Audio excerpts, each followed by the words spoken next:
A black man arrives in what looks like a run-down old car, drawing mockery from a smug white cop. The scene is set with arrogance, humiliation, and a crowd watching. But the man's quiet dignity, along with one symbolic action, hints at a shocking twist about who he really is. "We don't even let trash like you park here." The words cut through the late afternoon air, sharp and deliberate.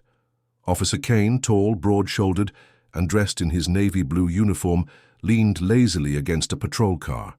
His smirk carried the kind of arrogance only a man used to unchecked power could wear. The crowd outside the courthouse, a mix of lawyers, clerks, and curious onlookers, turned their heads toward the commotion. The target of his laughter was a black man in his late 50s. His suit was simple, neither new nor ragged, but cleanly pressed, carrying the dignity of someone who still respected himself. He pulled up in a faded, rust-bitten sedan, the kind of car most would dismiss as junkyard-bound.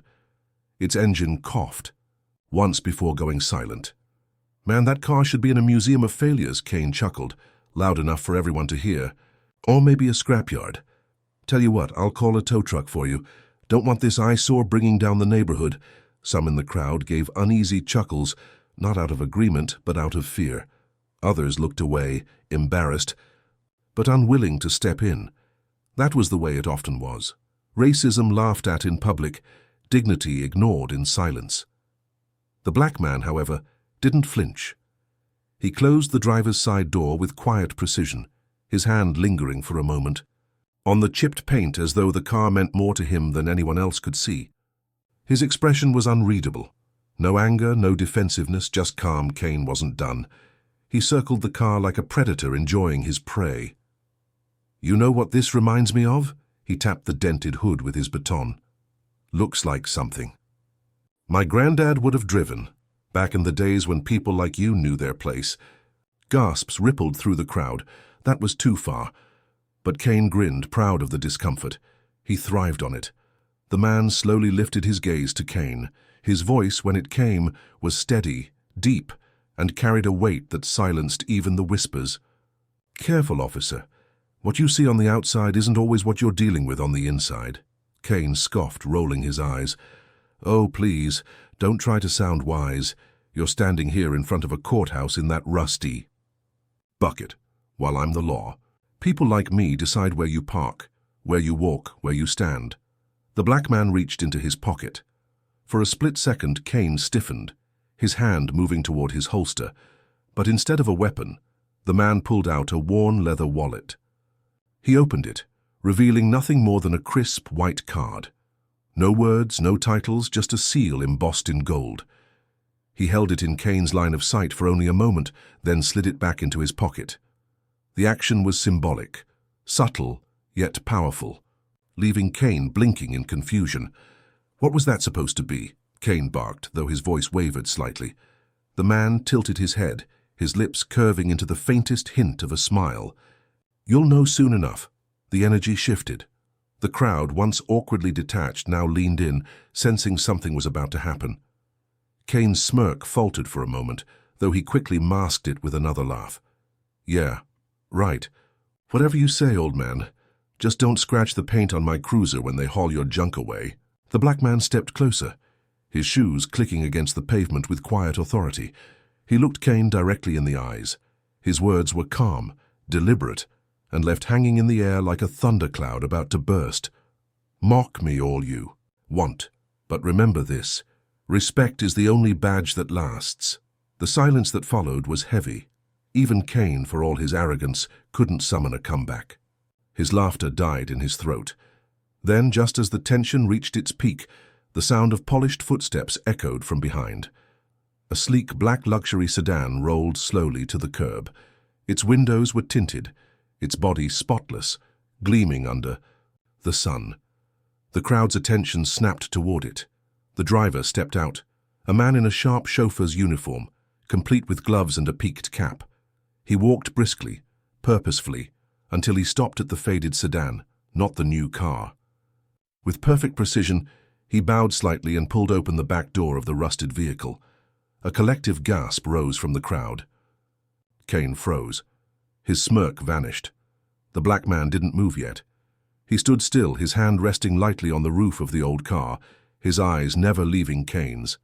His calm dignity clashed violently with Kane's sudden, uncertain silence.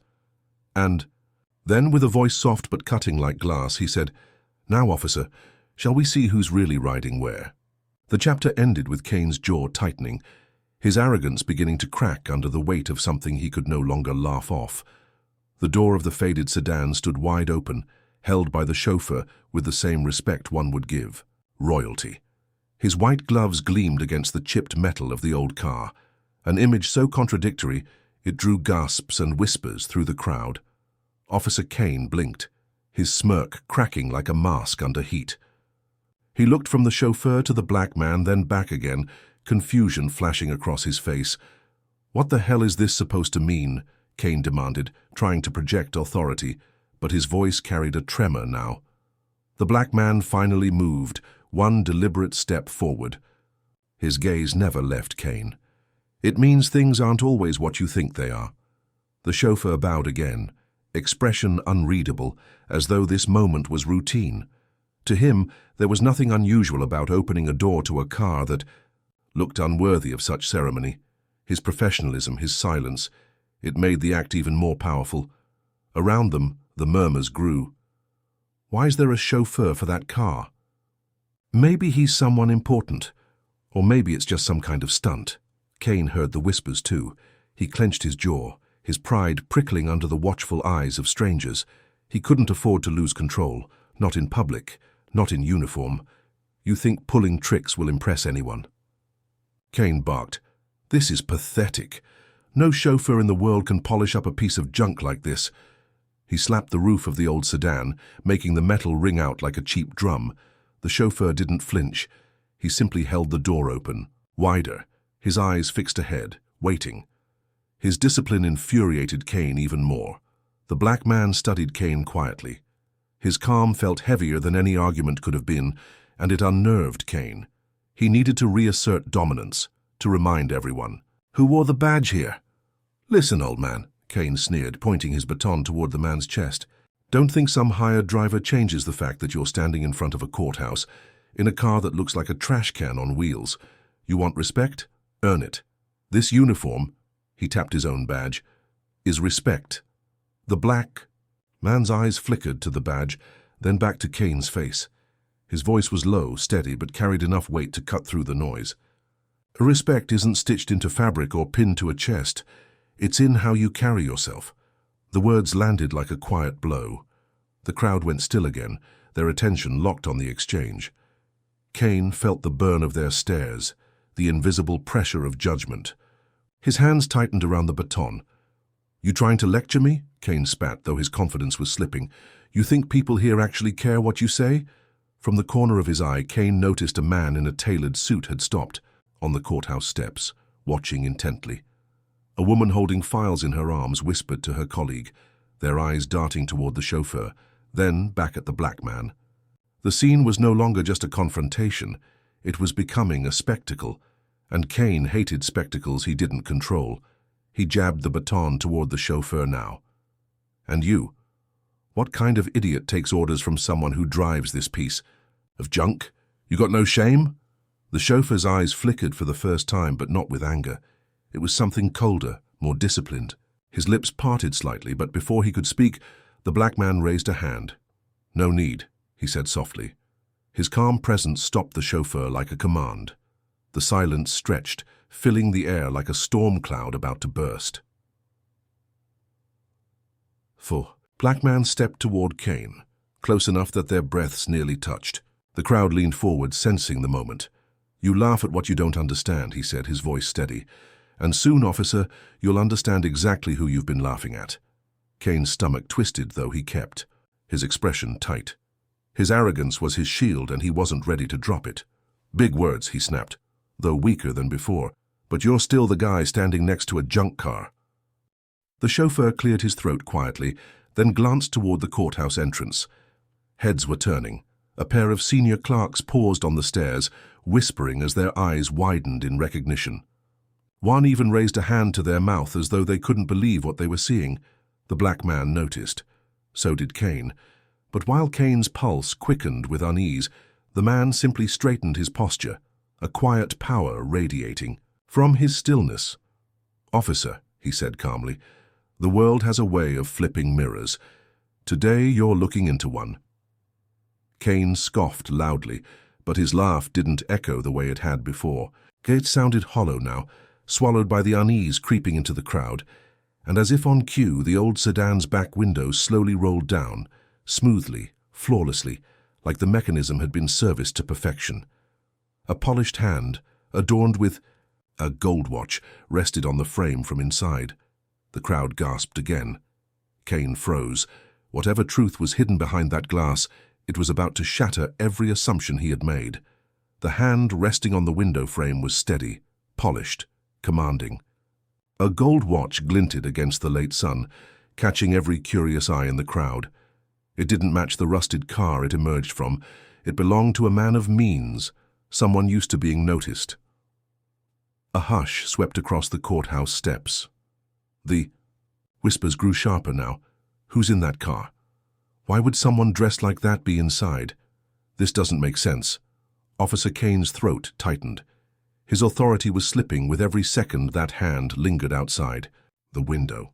He barked a laugh, forcing it louder than before, trying to drown the crowd's questions. "What you got a buddy hiding back there? Gonna impress us with a shiny watch while you still roll around in a trash can?" He sneered, but the sneer wavered at the edges. The black man stood tall, hands clasped calmly in front of him. His voice was soft but cut through Kane's noise. "Funny, officer. The louder you laugh, the less anyone seems to believe you." The chauffeur still held the door open, motionless, his posture as precise as a soldier on duty. The crowd's eyes shifted constantly between him, the open door, and the black man himself. The atmosphere was electric, charged with something unspoken, something Kane couldn't control. A voice from the crowd finally broke through. "I think I've seen him before." Heads turned toward the speaker, a clerk, eyes squinting with recognition. "Yes, I know that face." Kane's heart pounded. "Quiet," he snapped at the crowd, his badge catching the light as he pointed toward them. "Everyone mind your business. This is official police presence here." But his shout didn't silence them, it only drew more attention. The whispers grew bolder. The black man tilted his head slightly, his calm gaze fixed on Kane. Strange, isn't it, for a man in uniform to be so afraid of whispers? Kane's jaw clenched. "I'm not afraid of anything." "Then why are you sweating?" the man replied. The words hit harder than they should have. Kane reflexively touched the side of his face, realizing too late that he had in fact begun to sweat beneath the collar of his uniform. The smirk he tried to summon came out crooked. He jabbed his baton against the car door again, metal ringing. In the silence. "I don't care who you are, I don't care what game you're playing. All I see is an old car and a man trying too hard to pretend it means something." From inside the vehicle, the hand shifted, slowly withdrawing back into the shadows. The tinted glass slid up again, sealing whatever identity it carried. The crowd groaned, the mystery deepening. Kane exhaled in relief, until the chauffeur finally spoke. His voice was low, smooth, carrying an authority of its own. "Officer," he said without glancing up, "you've already said too much." The word sent a ripple through the crowd. It wasn't just what he said. It was how he said. Fit like a warning, not from an employee, but from a guardian. Kane bristled, fury rising at being challenged by a driver. "Watch your mouth. You're talking to law enforcement." The chauffeur finally lifted his gaze, locking eyes with Kane. His stare was sharp, unwavering, the kind of look that made men hesitate. Law should stand for justice, not mockery. The crowd murmured in agreement. Kane felt the sting of their shifting loyalty. He raised his baton higher as though force could bring back control. "Enough of this circus," he growled. "Old man, tell me who you think you are, or I'll have your car impounded right here." The black man took a slow breath. Then, without a word, he reached into the sedan through the open door and picked up a slim leather briefcase from the back seat. He placed it on the roof of the car with a deliberate motion. The case gleamed, expensive, immaculate, absurdly out of place atop. The rusted paint, every eye fixed on it. Kane's included. "What's this?" Kane scoffed, though his voice cracked slightly. You think waving a fancy bag around makes up for this heap of junk? The man clicked the briefcase open. Papers sat neatly inside, bound in gold-edged folders. At the top, one folder bore a seal, the same embossed emblem that had been on the white card earlier. Several in the crowd gasped, recognizing it instantly, though no one spoke it aloud. The black man didn't flaunt the papers. He simply left them visible, then closed the case again with a quiet snap. Kane swallowed hard, pretending not to notice the shift in the crowd's energy. More tricks, more props, that's all you've got. The man's eyes softened almost with pity. No, officer. What I have is time. And soon enough, it will show you what you've done to yourself today. The words landed like a prophecy, heavy and undeniable. And before Kane could reply, a shout came from the courthouse doors. "Sir, you're here early!" Every head whipped toward the voice. A young man in a suit was hurrying down the steps, eyes locked on the black man, his tone carrying both respect and urgency. Kane froze. The crowd erupted in murmurs. And the chauffeur, without looking away from Kane, finally closed the door to the old sedan with a quiet, echoing thud. The game had just changed. "Sir! You're here early!" The young man's voice carried across the courthouse steps, crisp and certain. He nearly stumbled as he hurried down, clutching his briefcase to his chest. His eyes weren't on Kane, they were locked on the black man. Gasps rippled through the crowd. Whispers grew louder now, no longer uncertain, but edged with recognition. "I knew I'd seen him before. Oh my God, that's really him. Why would he be here in that car?" The black man gave a small nod to the young professional, acknowledging him without a word. The younger man stopped just a few steps away, out of respect, his posture deferential. It wasn't the greeting of a stranger, it was the acknowledgement of someone who knew authority when he saw it. Officer Kane's stomach tightened. Panic licked at the edges of his pride, but he smothered it under a sneer.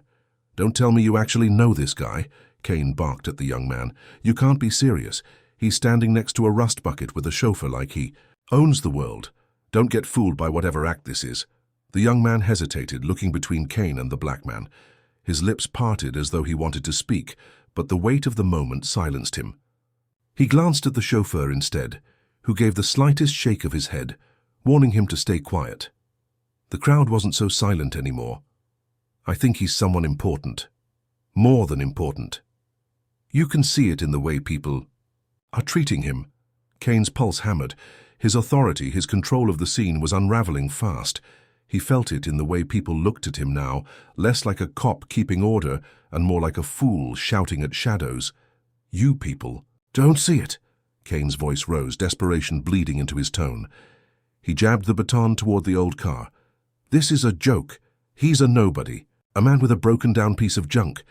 You're all letting him trick you." The black man finally spoke, calm and even. "Strange, isn't it? How hard you fight to convince others, when you can't even convince yourself." The words hit Kane like a stone to the chest. He laughed too loudly in response, the sound hollow and strained. "Convince myself? Ha! I don't need to convince anyone. I am the authority here. This badge, this uniform. It's all the proof anyone needs." But his words didn't land. The crowd's eyes no longer followed him. They followed the black man, who simply stood there with unshaken poise. The young professional took another hesitant step forward. "Sir, should I announce you?" He asked carefully, voice trembling with respect. The black man gave the faintest shake of his head. "Not yet." Kane seized the moment, desperate to claw back control. "Announce him, announce him!" He barked a laugh. "What is this, some kind of circus? You gonna roll out a red carpet for an old man with a broken car? Don't make me..." Laugh. But no one laughed with him. For the first time, Kane realized the silence wasn't with him anymore. It was against him. He was no longer the center of attention. He was the disruption to something greater that was unfolding. He took a step closer to the black man, lowering his voice but lacing it with venom. "Listen to me. I don't care who you are or what game you're playing. Out here, I'm the law. And you're just another man I can write up, cuff, or toss aside if I feel like it." The chauffeur shifted, his gloved hand tightening around the car door handle. The young professional stiffened. The crowd collectively leaned in, waiting, but the black man didn't flinch. He leaned slightly closer, his voice soft enough that only Kane and those nearest could hear, yet powerful enough to feel like it echoed. "You've mistaken your badge for power, officer, but power without respect is just noise." The words hung in the air like a blade. Kane's smirk faltered, his tongue heavy in his mouth. He wanted to lash back, but nothing came. The young professional adjusted his tie nervously. "Sir," he said again, quieter now, "they're waiting for you inside." "Inside?" Kane barked.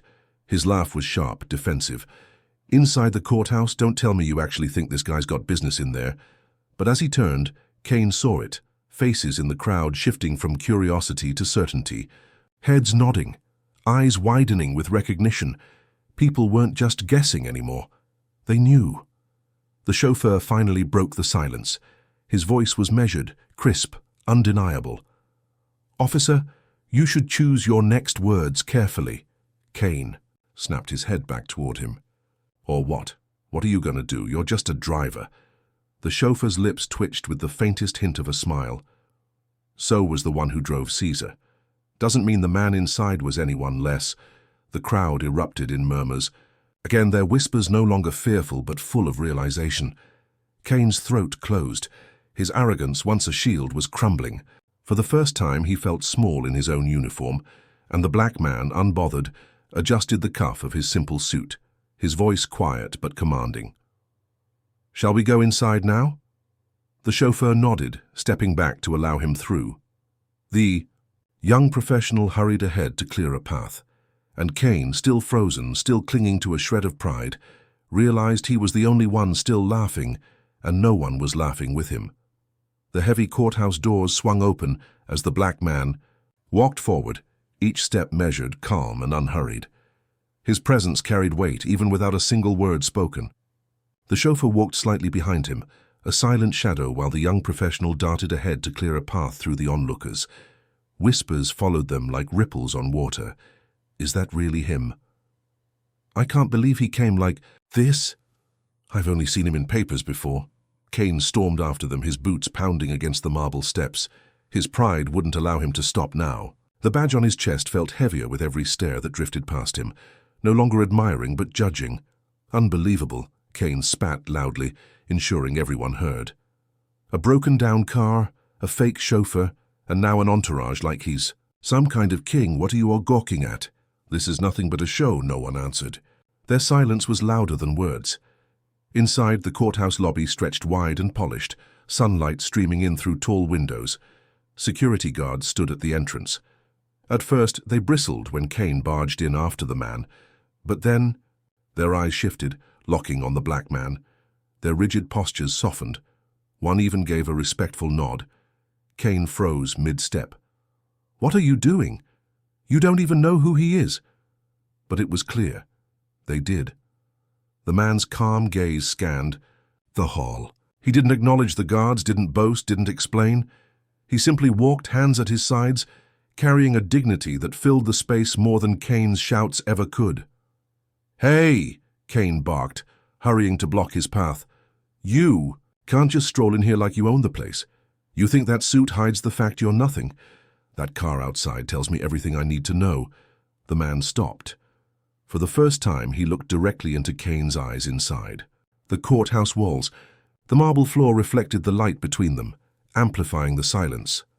"Funny," the man said softly, "how much faith you put into metal and paint." Kane's lip curled. "Metal and paint is all you've got. Without it, you're nobody." Voice rose from behind the security desk. "Officer Kane." Kane turned. A middle-aged guard with graying hair was staring at him with disapproval. "That's enough." Kane blinked, caught off guard. "Excuse me?" The guard's eyes shifted to the black man, and his expression changed instantly. Shoulders straightening, tone respectful. "Sir, they weren't expecting you until later today." The man gave a small nod. Plans changed. The guard dipped his head slightly, a gesture Kane had never seen directed at anyone outside of judges. Kane's mouth went dry. What's going on here?" he stammered, though his tone was still harsh. "You all know this guy?" The young professional, who had been quiet until now, finally spoke, voice trembling but clear. Everyone knows him, just not people who only look at the outside. The words stung. Kane's chest tightened, but he barked another laugh to cover it. Oh, so we're all supposed to bow down now over what? Some rumor? Some act? But the crowd wasn't laughing. Clerks and lawyers moving through the hall slowed to a stop, eyes fixed on Kane, not with amusement but with disapproval. The air thickened with quiet judgment. The black man leaned slightly toward him, his voice calm but piercing. Every word you speak writes your legacy, officer. Right now you're writing it in ink that won't wash away. The chauffeur stepped closer then, standing tall at the man's side, his presence like a silent warning. Kane suddenly felt outnumbered, not by force but by dignity. I don't care who you think you are, Kane snapped, his desperation leaking through. I enforce the law here and you don't just get to walk in and… Before he could finish, a new voice cut him off, deep, commanding, echoing across the lobby. Is there a problem, Officer Kane? The crowd parted instantly. From the hallway emerged a senior judge, robes flowing, eyes sharp. His gaze flicked between Kane and the black man. Recognition flared in his eyes, and immediately his stern expression softened. Sir, the judge said, his voice lowering in respect. We weren't expecting you until later. The entire room stilled. Kane's breath caught. The crowd's whispers turned into certainty, and for the first time Kane realized he had walked himself into a corner no arrogance could pull him out of. Sir, we weren't expecting you until later. The judge's words rang across the marble hall, heavy with respect. Gasps rippled through the gathered crowd. Lawyers, clerks, and officers paused mid-step, their eyes locking onto the black man. Some straightened their postures instinctively. Others lowered their gazes. Kane's mouth went dry.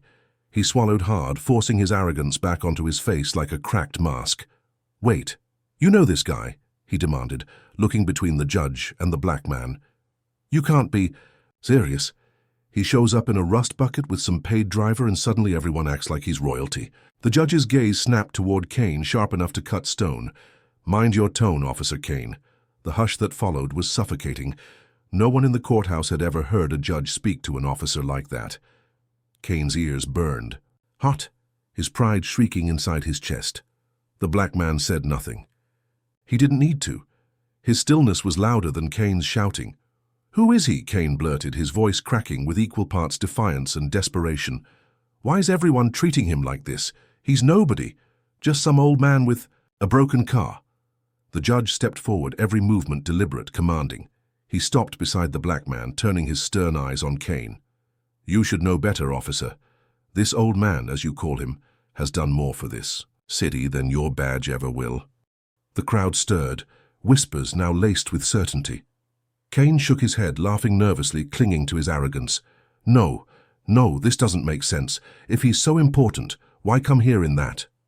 He jabbed a finger toward the doors, where the rusted car sat just outside, visible through the tall glass windows. Why not in something that matches his so-called status? Finally, the black man spoke, his voice calm and low, carrying the weight of patience. Because sometimes, officer, the measure of a man is not in what he shows, but in what he hides. The words landed with a silence so profound it echoed. The chauffeur, still standing dutifully at the man's side, added quietly, and sometimes the car is just a door, waiting to be opened by the right eyes. Kane clenched his fists. His authority was unraveling thread by thread. Every face in the hall was no longer laughing with him, no longer even neutral. They looked at him with something worse. Pity. I don't care who you say he is, Kane stammered, his voice rising louder, more desperate. This is ridiculous. Respect is earned, and he hasn't earned mine. The judge's eyes narrowed. His voice thundered now. Respect? You think it is yours to give? You think it is yours to withhold? Respect is recognized, Officer Kane, and you, blind with arrogance, cannot see what stands before you. Kane froze, his face pale. The courthouse had shifted fully now. Every ounce of authority he once carried sucked from his body, leaving only the badge on his chest, which suddenly felt more like a burden than a shield. The black man took a step forward, closing the space between them. He didn't raise his voice, he didn't need to. His calm tone was sharper than any scream. You mocked my car, you mocked my dignity, but what you truly mocked was yourself. Because every insult you threw was a mirror, and now you don't. Like what you see." Kane's chest heaved. His mind screamed for a retort, but none came. His words had abandoned him.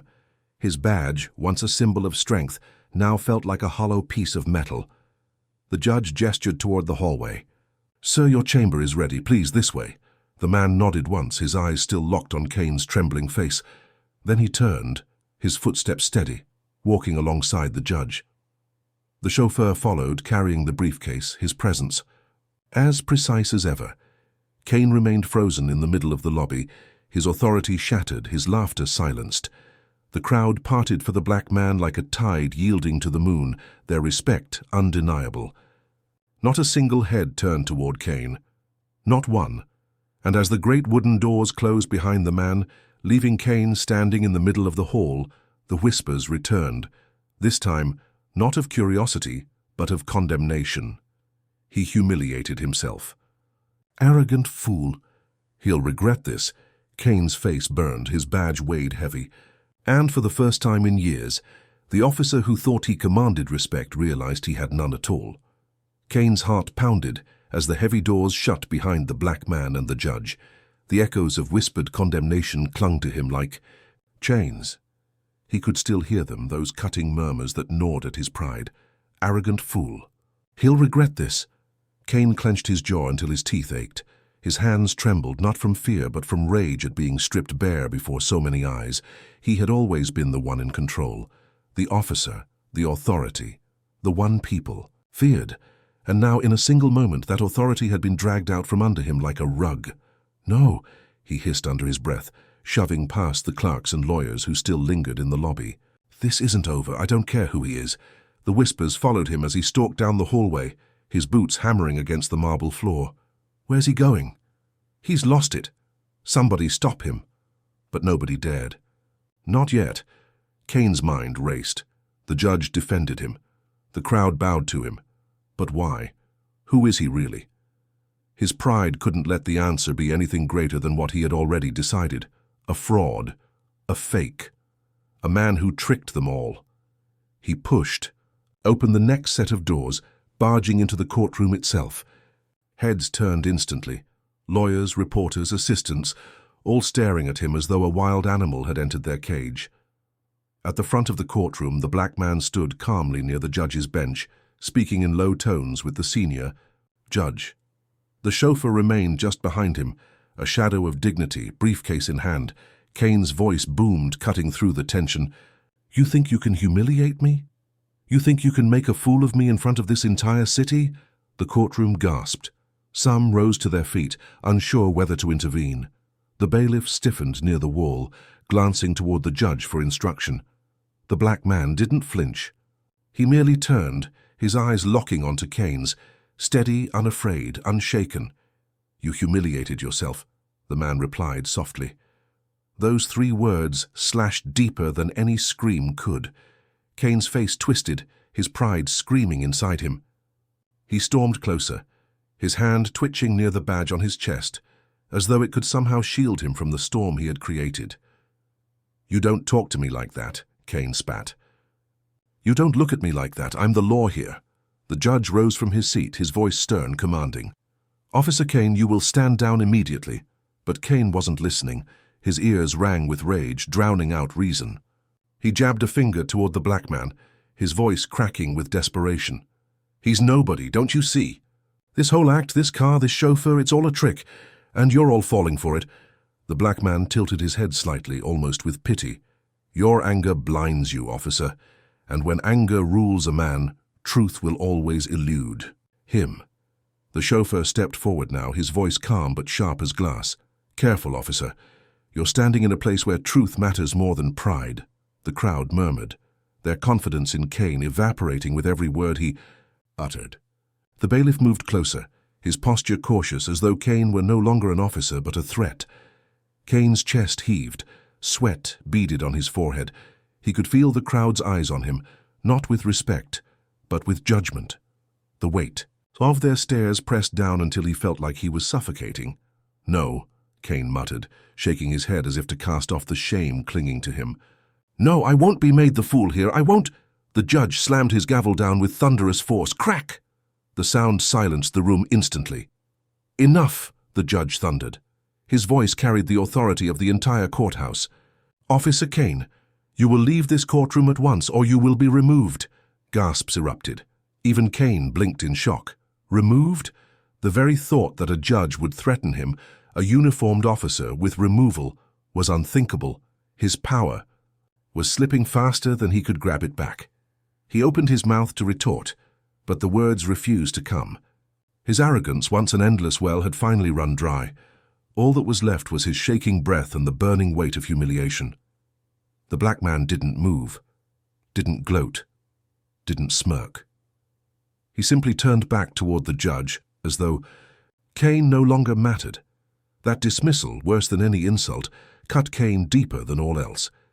For the first time in years, Kane felt small, invisible. And in that silence, the bailiff stepped closer, waiting for the judge's command. The courtroom held its breath.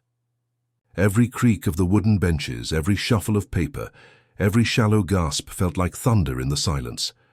Officer Kane stood frozen, sweat dampening his collar, his eyes darting wildly between the judge and the black man. The gavel's echo still hung in the air when the judge finally spoke. "This madness ends now," he declared, his voice carrying like a wave across the room. "This man you are shouting at, Officer Kane, is no stranger. He is not a fraud. He is not some imposter here to play games." Kane's chest tightened. His voice cracked. "Then who is he?" The judge's eyes narrowed. His hand gestured toward the black man who remained calm, poised, his presence filling the room like a quiet storm. "This," the judge said, his tone heavy with gravity, "is Attorney Marcus Hale, one of the most distinguished defense lawyers in this state. The man who has stood in this very courtroom countless times, fighting for justice when others turned their backs." The words hit like an earthquake. Gasps rippled across the benches. Reporters scribbled furiously in their notepads. The chauffeur stood a little taller, his expression unreadable but proud. Kane blinked rapidly, his lips trembling. No, that's impossible. I've never seen him before." The judge's voice sharpened. "Because you never cared to look. You saw only what you wanted to see, a black man in a nice car. To you that could only mean arrogance or fraud. But to us, it means dedication, sacrifice, and earned respect." Marcus Hale finally spoke, his voice deep, calm, and steady. "I've defended hundreds in this courthouse, Officer Kane. Perhaps you never noticed because your eyes were blinded by your own prejudice." Every word pierced Kane's pride. His mind scrambled for an anchor, a way to claw back control, but the ground beneath him was crumbling. A lawyer in the gallery whispered, "Marcus Hale. I read about his case last year. He won against the city when no one thought he could." Another voice, "He's a civil rights legend." And another, how could Kane not recognize him? The weight of their whispers pressed down like a mountain. Kane's throat went dry. His voice came out hoarse. This is a trick. Some set up to make me look like a fool." Marcus's eyes softened, not with sympathy but with quiet certainty. "No one made you look like a fool, officer. You did that all on your own." The chauffeur stepped forward, placing the briefcase gently on the table before the judge. He opened it, revealing neatly stacked files, stamped with case numbers and official seals. "These," the chauffeur said, his voice formal, "are the records of Attorney Hale's most recent cases. He came today not to boast, not to flaunt, but to meet with Judge Reynolds to discuss an upcoming civil rights trial." The judge nodded gravely. "Indeed. And you, Officer Kane, barged into this courthouse, spat your hatred across these walls, and insulted a man who has spent his life protecting the very law you swore to uphold." A stunned silence followed. Kane could feel the walls closing in. Every pair of eyes bore into him, not with fear, not with respect, but with disgust. He stumbled back a step, his legs weak. I didn't know." The judge slammed his gavel again. "Ignorance is no excuse for prejudice. An officer of the law should know better. You swore to serve justice, not trample it under the weight of your arrogance." Marcus Hale remained still, his presence radiating quiet strength. He didn't need to shout. His truth, his very existence was louder than Kane's rage could ever be. Finally, Marcus turned toward Kane, his expression steady. You laughed at me because of my car. You mocked me because you thought I was less than you. But today, Officer Kane, you've been shown the truth. Your uniform doesn't make you bigger than another man. And your laughter doesn't diminish anyone but yourself. The words struck like a hammer. Kane's shoulders sagged, his fists unclenched. For the first time, he had no comeback, no shield of arrogance to hide behind. The bailiff stepped forward, his posture firm, awaiting the judge's signal. The entire courtroom leaned forward, waiting to see what would become of the once proud officer, who now looked more like a broken man than a figure of authority. And in that heavy silence, Kane realized something chilling. This wasn't the end. So of his humiliation, this was only the beginning. The air was heavy, thick with the weight of judgment. Officer Kane stood in the center of the courtroom, his once proud stance reduced to a hunch. His hands fidgeted at his sides. The sweat on his brow glistened under the dim lights. Judge Reynolds' gaze cut through him like steel. Before I pass judgment, Attorney Hale, do you have anything to say? Marcus Hale rose slowly from his seat. His dark suit was immaculate, his presence commanding, but his expression carried no gloating. Instead, his calm dignity spoke louder than any insult Kane had ever thrown. He stepped forward, every eye locked on him. His voice began low, steady, each word carefully measured. Your Honor, members of the court, and Officer Kane. He paused, letting the silence tighten around the room. This case isn't about a car, it isn't about a chauffeur, it isn't even about me. Kane flinched. His throat tightened as Marcus's words struck deeper than he expected. This, Marcus continued, his voice rising, is about the poison of prejudice. It's about the way some people see a black man and immediately assume worthlessness. It's about the way power blinds men until they mistake cruelty for strength, the gallery murmured. Some nodded, some wiped tears. Marcus's eyes fixed on Kane. You laughed at me, Officer Kane. Not because of my car, not because of my clothes, but because in your heart you thought I didn't deserve respect. You believed that my skin, my presence, was beneath you, and you let that arrogance drive your actions. Kane swallowed hard. He wanted to protest, but the words caught in his throat. Marcus pressed on. But here's the truth you must face today. Respect is not bought by a uniform, nor by a badge. Respect is earned by honor, integrity, and humility. And today you stand here stripped of all three. The courtroom erupted in hushed agreement. Some people even clapped softly before the bailiff hushed them. Judge Reynolds leaned forward, his face grim but thoughtful. Continue, Mr. Hale. Marcus nodded. His voice carried a sharper edge now, like a sword cutting through Kane's defenses. When you mocked me, I did not answer with anger. When you humiliated me, I did not seek revenge. Because this is bigger than me. This is about every black man or woman who has been laughed at, disrespected, or dismissed for no reason other than existing. Today, Officer Kane, your arrogance has become your cage, and justice has the key. The chauffeur, standing tall by the side, allowed himself the faintest smile of pride. Reporters scribbled furiously, capturing every word for tomorrow's headlines. Marcus took a deep breath, his voice softening but no less powerful. I do not ask this court for vengeance. I ask for justice. Not just for myself, but for the principle that no man, no officer, no authority has the right to belittle another human being. Let this day stand as a warning. Dignity cannot be stolen, and prejudice will always expose the cowardice of its bearer. The silence that followed was electric. Every person in that courtroom knew they had witnessed something larger than a personal feud. They had witnessed history. Judge Reynolds nodded, solemnly. He turned his sharp gaze to Kane, who now stood trembling, pale, his lips parted but voiceless. Officer Kane, the judge thundered, you have disgraced this court, this city, and the badge you wear. Your laughter mocked justice itself. And now justice will have the last word. The gavel slammed down once, echoing like a cannon. Effective immediately, you are suspended from duty pending full investigation. Your weapon and badge are to be surrendered at once. Gasps filled the courtroom. Kane's knees nearly buckled. He opened his mouth, desperate to cling to what little dignity he had left. "Your Honor, please, The judge raised a hand, silencing him. "No more excuses. No more arrogance. You've had your say. Now let justice speak." The bailiff approached, firm hand outstretched. Slowly, shakily, Kane removed his badge. The cold metal that once symbolized power now felt like a brand of shame.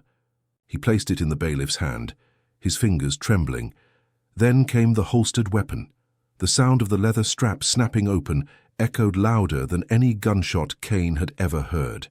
The gallery leaned forward, watching the mighty officer, reduced to nothing more than a broken man. For a long moment Kane stood motionless, then his shoulders slumped. His arrogance was gone, crushed beneath the weight of truth. And as Marcus Hale returned to his seat, the chauffeur opened the briefcase again and neatly tucked away the files.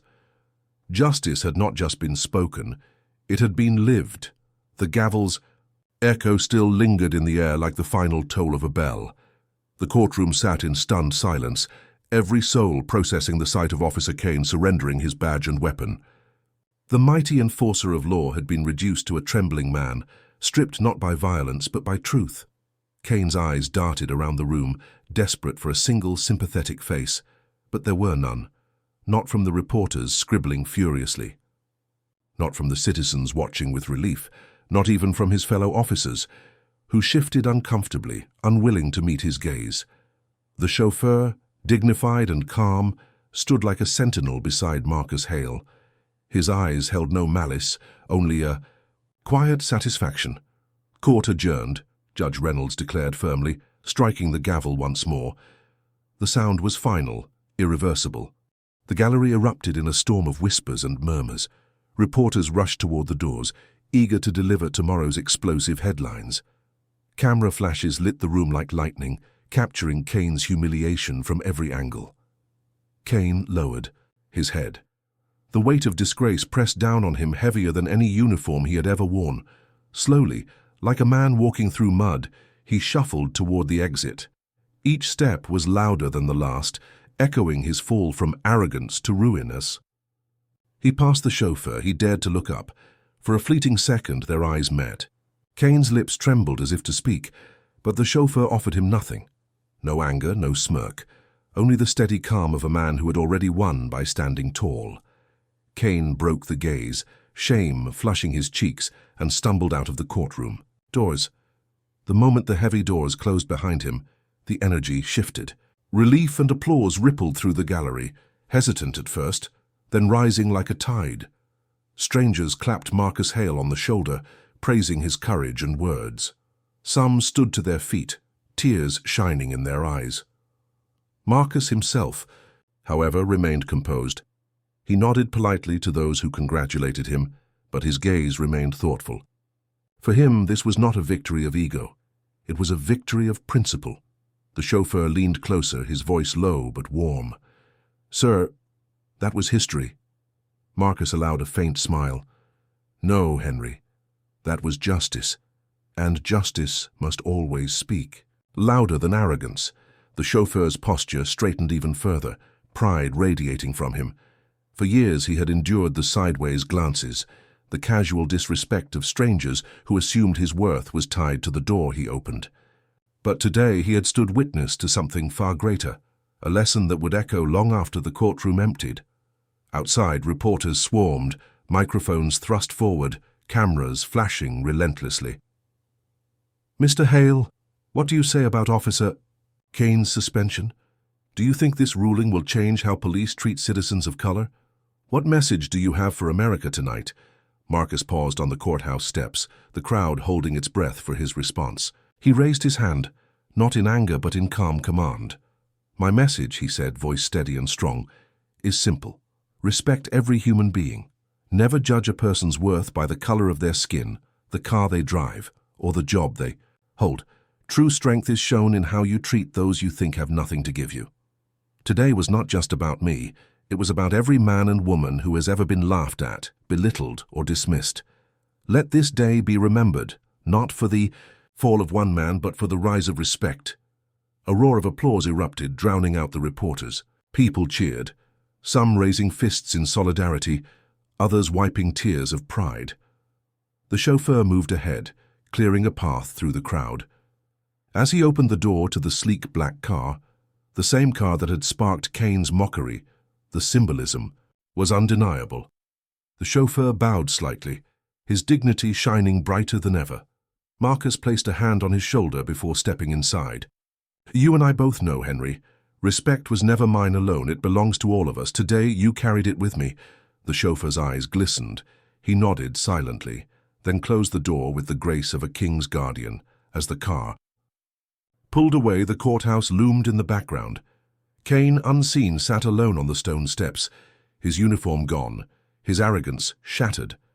The laughter that once rang so loudly in his voice had turned into silence, a silence that would follow him for the rest of his days.